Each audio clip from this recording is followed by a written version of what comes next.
From the Open Season Property Studio, welcome to SuperTalk Outdoors, where we celebrate every single Monday at lunchtime the world-class outdoors of the state of Mississippi, because we are the capital of the outdoors in America. I want to thank you for joining us on the powerful SuperTalk Mississippi Radio Network. Some of you are listening to the SuperTalk Outdoors or watching it at supertalk.fm. And listening to it at supertalk.fm, Amazon Alexa, SuperTalk Mississippi app, or on SuperTalk TV at C-Spire TV. But some of you might be watching on YouTube or Facebook or listening on your favorite podcast, and we truly appreciate that. We try to be there whenever, wherever you want to engage in the show, and we truly appreciate you. It's September the 23rd, 2024. Listen, I've talked a lot over the past several years about the Foundation for Mississippi Department of Wildlife, Fisheries, and Parks, this really dedicated group of leaders, volunteer leaders. They do such great work. They're the only nonprofit that raises money just for the Department of Wildlife, Fisheries, and Parks. And they financially support a lot of different efforts in wildlife and education as it relates to the outdoors. And we could not be more thrilled to have this organization of volunteer leaders working on behalf of the Department of Wildlife, Fisheries, and Parks, and us, those of us who enjoy the outdoors. You know, as I have said many times, I have wholeheartedly supported the foundation and their efforts. I got an email the other day, and it got my attention, and it's about an important fundraising effort that's currently underway at the foundation. And I want to tell you a little bit about it. Because I think they need my help, they need your help, and I really want to encourage you to go to the foundation website and make a contribution. But it involves the Mississippi Department of Wildlife, Fisheries, and Parks K-9 unit that was launched back in the fall of 2023. We've had a couple of shows with them since they launched. It's an exciting effort. They're having tremendous success. It's pretty cool to see what they've been able to accomplish. But this is the first ever K-9 unit of the Department of Wildlife, Fisheries, and Parks. And like I say, they hit the ground running. The successes are stacking up. And the unit is comprised of 4 well-trained dog handler teams. And they've already transformed things like the search and rescue efforts of the department, wildlife protection, and, of course, law enforcement across Mississippi. But maintaining and expanding the program requires financial support. And that's why I'm focusing on it today, because you think about training and equipment and veterinary care and operational costs, they could use all the help they could get, because we really need this group to be not only well-funded, but we need it to expand. And so that's why the work of the foundation is so focused on this. And I really want to encourage you to help. Today we're going to spend a couple of segments with the unit's leader, Larry Primeaux. He's known by his friends as Primeaux. And this will be, I think, his second or actually his third appearance here on SuperTalk Outdoors. But Primeaux, how you doing, my friend? I'm doing good, sir. How are you doing today? I'm doing great. Hey, listen, I think the last time you and I chatted, you were involved in some out in the field training. It looks like that's what you're doing again today. Yes, sir. You know, we've been a unit for 1 year now. So every year we have to go through a recertification. And today is day 1 of 3 of certification for us, where we have to make sure the dogs are still able to find odor and find people in the woods and stuff. Well, listen, but if we have an opportunity in the second segment, we'll introduce the radio audience to some of the members of your team. I think that would be pretty cool. But let's take a step back for a second. You had some big goals when we launched the K-9 team, and you guys have really hit the ground running. Why don't you go back and remind people why we launched a K-9 unit and why it's so important in the state to the Department of Wildlife, Fisheries, and Parks. And then we'll shift gears a bit and talk about some of the successes that you guys have had. Okay. Well, the Department of Wildlife launched the K-9 unit to help conserve, the natural resources of our state. It was being overtaken by duck hunters and deer hunters and stuff. So we decided to have some wildlife detection dogs where, they would go out and detect wildlife meats and vehicles and stuff. One of the dogs just joined me.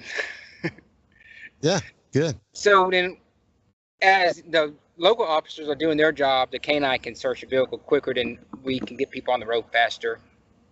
Then also the secondary mission is search and rescue, which we have really done well in the search and rescue side of the house. Yeah. Hey, we'll get into some of that here in just a Yes, second sir. because those are some great stories to tell, and it's important to why it's important for us to have a canine unit. I said it's literally about saving lives, but so when you talk again, we'll get into some specifics in a second. But what you want to do is you want to reduce the amount of search time that it takes, and that's really important. When you want to enhance with evidence recovery, and you've had a lot of success in that area. And you want to be more efficient. I mean, we have a limited number of personnel across the state of Mississippi. And by deploying these dogs in the way that you guys have been able to do that, it can really cut down on the amount of time it takes to achieve a goal. So you launched with that goal, and it's been a lot of success for you, hasn't it? Yes, sir. It has been a lot of success. I'm very pleased with the guys on the unit and all they can do for us. Okay, so tell me about the unit. All right, so we got 4 dogs. They're stationed within the state. We got one in the northeast corner, one in the central region, and we have 2 in the south. And we covered pretty much the whole state. So when the officer calls, we go. You want to hear about some of the stories or what we've done in the last year? We'll do that. Tell me about what kind of dogs are they? What kind of training do they have? Let's give people a feel for that. All right, so we have 3 labs, silver lab and 2 yellow labs, and we have a black German short-haired pointer. And all of our dogs are certified on wildlife detection, evidence recovery, and search and rescue. Then on wildlife detection, any animal that is native to Mississippi, we are certified to find. Like deer, waterfowl, turkey, alligators, all the small games, and pretty much most of the fish too. Well, see, on the search and rescue side, and that's where you guys have made some headlines. The search and rescue side is literally a matter of life and death. I mean, you're saving lives by deploying your dogs. Tell us about how that part of the effort is going. Oh, that's going really well for us. We're getting a lot of outside agency requests now since our big case that Bradley Starling made a couple months ago. And we can pretty much cut down half the time to search for a missing person if they just, protect the scene for us to get us there. So give us an example. Oh, you want to talk to the handler that actually found the kids? Yeah, introduce me somebody. Yeah, sure. Yeah. Bradley. So this is Bradley Starling. He's the canine handler for K-9 Charlie. He was requested in Monroe County back in July, and the sheriff's office and local fire department has been searching for this kid for a couple hours. Bradley Starling gets on scene, and within 15 minutes, we had the 3 kids located. Wow, that's incredible. So Bradley, tell me by the way, welcome to SuperTalk Outdoors, Bradley. Thank you for having me. It's good to see you, my friend. So you get a call like that, and it's you got to know immediately that what you're going to do is going to be super important. You probably can't get there fast enough and get deployed to help with the effort. What's going through your mind when you get a call like that? Really just hoping that I can get a good track and that the scene's secure and getting there in the fastest way possible and the safest way possible. Because you can't track if you don't get there. So try to take a safe, try to be safe and get there as quick as possible. So what time of day did you get the call? I got the call about around like 3:15 in the afternoon, and I got there around 4:15. So you get there. Tell me about the process. You get there, and then what happened after that? I got there, and 2 of our officers, one from the county and another from a neighboring county, they had the whole yard shut down basically, and wasn't allowing anyone in the yard. So pretty much what I did was I talked to them, see if they knew where the kids had been last, and talked to the person that was there, and they brought me out a piece of clothing, and I basically presented that piece of clothing to Charlie, and they informed me that they were playing in the backyard. So we went around to the back side of the house, and I gave him my normal commands that I would give him, and he put his nose to the ground and started working into the woods and pulling, and we just kind of went with it. and you got to trust your dog. That's the number one thing that we harp on, that we have to trust our dog, because they know better what they're smelling than we do. And as long as they're doing the right change behavior and all that, I'm gonna follow him until he gets out of it, and then we're gonna try to get him back in it. We'll finish the rest of the story, Bradley, when we come back on the other side. But and very shortly, because we got less than a minute, the three kids, what were the ages? I think it was 9, 7, and 4. I'm not 100% sure. Yeah, so young kids, and that's got to be hitting you in your heart, and you want to go find them. That's the most important thing. When we come back on the other side, we'll continue our conversation with the Mississippi Department of Wildlife, Fisheries, and Parks K-9 unit, so you can have a better appreciation for what you can do to help them. We'll see you after this break. Welcome back to SuperTalk Outdoors from the Open Seasons Properties studio. Open Season Properties is a full-service real estate company with a team approach philosophy that ensures your needs are of the highest priority, whether it's for rural land sales, residential, or commercial properties. Open Season Properties markets and sells real estate in Mississippi, Louisiana, Arkansas, Tennessee, Alabama, and Georgia, and they're dedicated to the development of long-term client relationships and unwavering commitment to service. Go to openseasonproperties.com to learn more. We're thrilled to have them as a primary sponsor for SuperTalk Outdoors. Today, we're talking about the K-9 unit for the Mississippi Department of Wildlife, Fisheries, and Parks, and talking about an effort underway right now by the Foundation for the Department of Wildlife, Fisheries, and Parks to raise money on behalf of the K-9 unit. You can go to the Foundation for the Mississippi Department of Wildlife, Fisheries, and Parks website. As soon as you get to the website, you'll see a button there. Please consider contributing to this effort. It's expensive to do what they do, as we're discussing now in this particular story with Bradley Starling. It can have tremendous impact on families, on saving lives, etc. So that's what we're talking about now. We're going to continue the story with Bradley as he was called to the scene where there were 3 lost kids. And when we left the story, he was in the woods. He had gotten a piece of clothing. The dog was on it. They were in the woods, and I'll let Bradley pick it up from there. Go ahead, Bradley. So yeah, we tracked into the woods. Just really a short distance, and we turned down a creek bottom, and some firefighters and local first responders there had came in from a different area so that they wouldn't mess the track up, and we tracked right to them. They had a footprint that they had marked off. He tracked right to the footprint. We gave him just a brief break there to catch his breath and kind of calm down a little bit, and I had a couple of the guys that shut down the scene for me look at the tracks and try to get me a direction of travel. And when they had established that, I put him back out on it, and we tracked probably for another 200, 250 yards, and came to the top of the hill, and the odor was kind of swirling up there. So we gave it just a break.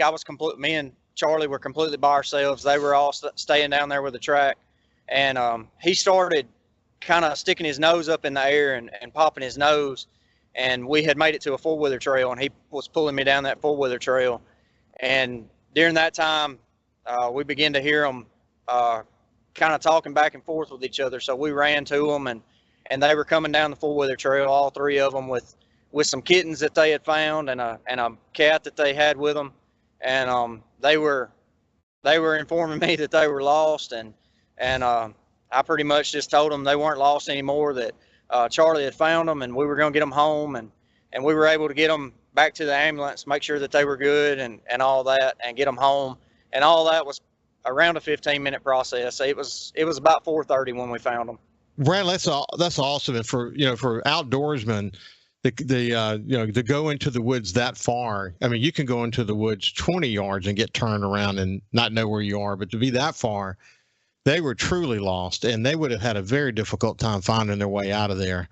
And thanks to Bradley and Charlie, they found it. But this is a great example of what the K-9 unit is doing for the Department of Wildlife, Fisheries, and Parks. Hey, Bradley, thank you for spending a little bit of time with me, my friend.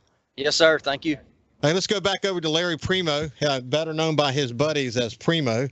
That's just awesome to be able to tell stories like that, isn't it, my friend? Yes, sir, it is. I would say we do train 8 hours a month as a unit, but the dedication of the 3 other guys on this unit, you train a lot more on your off time.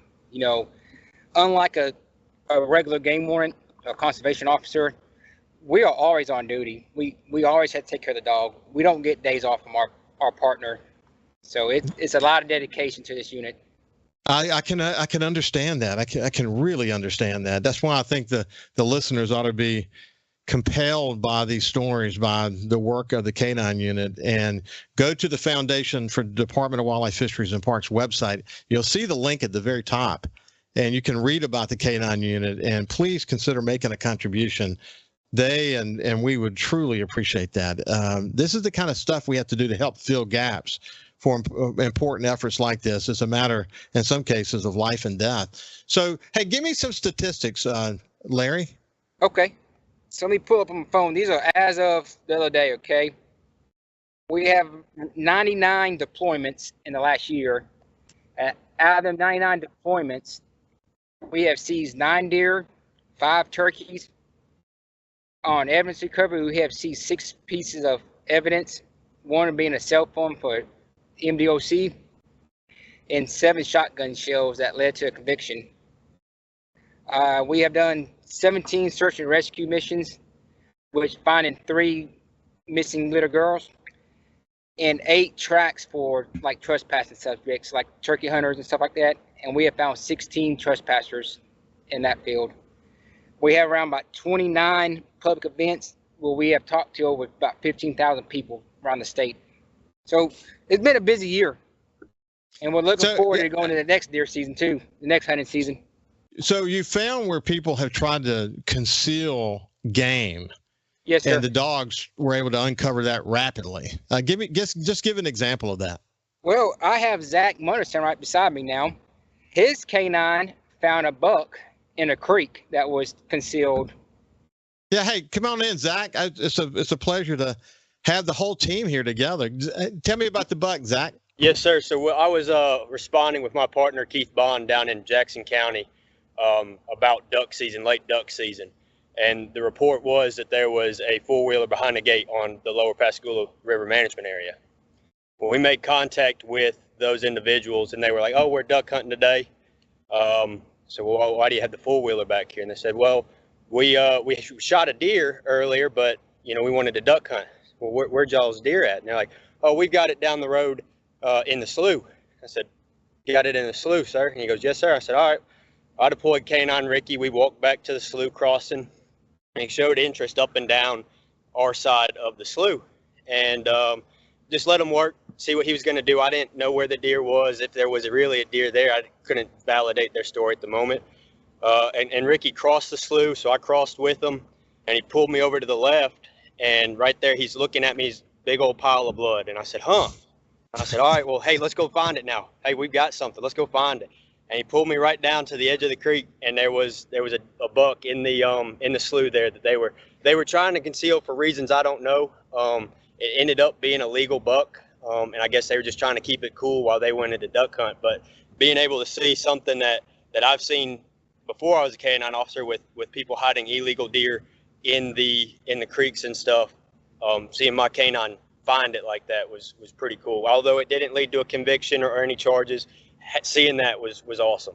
Well, it just shows you that it works, and all the training works, and the relationship you have with your dog Ricky. I like the name, incidentally. Yes, sir. Yes, sir. Yeah, that's all good stuff. Listen, thanks, Zach, for telling me that story. I appreciate you, my friend. Yeah, Larry, you can come on back in. So yeah, it's so many stories, huh, buddy? Yes, sir. We got a bunch. We could keep going all show if you want to. So yes, that's 2 members of your team. You got a 3rd member of your team I there? do. Bailey Jones. You want to meet him too? Yeah, let's say hello to him. He's coming. Hey, well, good. I haven't met the dogs. That's also members of our team too. Yeah, that's really cool. So here he is. Is he coming in now? Yeah, he's coming right beside me. This is Bailey Jones. Bailey, is that right? Yes, sir. How you doing, Bailey? I'm good. How are you? I'm doing fantastic. Have you been busy with your dog? I have. We've gone on a couple call outs the past couple weeks, but haven't had quite the success we wanted. But you're available. That's what's important, man. You know your area, and you've got a relationship with the conservation officers in your area, and you're ready to go, aren't you? Yes, sir. Yeah. Tell me about your dog. I have a silver lab. His name is Dempsey. He's fun to work with. He's kind of hard-headed sometimes, but he does his job really well. We've actually assisted some sheriff's office. We had one back during I think the spring. There's a federal prison in Yazoo City, and they had some guys that were throwing in contraband over the fence. Anyway, the guy had ran off and was hiding in a ditch. Anyway, Yazoo County Sheriff's Office, they had a K-9 that ended up tracking the dude down and finding him. Well, the guy had a cell phone on him that we knew about that he had thrown out. So I got Dempsey out, and we worked the area where the guy was found, and Dempsey actually located the cell phone, the human odor on it. So wow, that's interesting. Yeah. Bailey, where are you from? I'm out of Yazoo County. I live in a little town called Benton there. Yeah, I know where Benton is well. You know, you love the outdoors your whole life. Oh yeah, I grew up hunting and fishing, and it's just something I've always enjoyed doing and wanted to make a career out of it. So I'm on this side of it now, but I love it. Well, it's a pleasure to meet you, Larry. Come on back in. Yes, We're sir. at less than a minute, but I just want to thank you for introducing me to your K-9 friends and your team. Congratulations, and keep up the great work, my friend. Yes, sir. Thank you for the support. You bet. Hey, listen, when we come back on the other side, we're going to be joined again by Pierce Young. We're going to finish the conversation that we were having last week about corn feeders. And I'll remind you how you can contribute to the foundation for the K-9 unit. We'll see you after this break.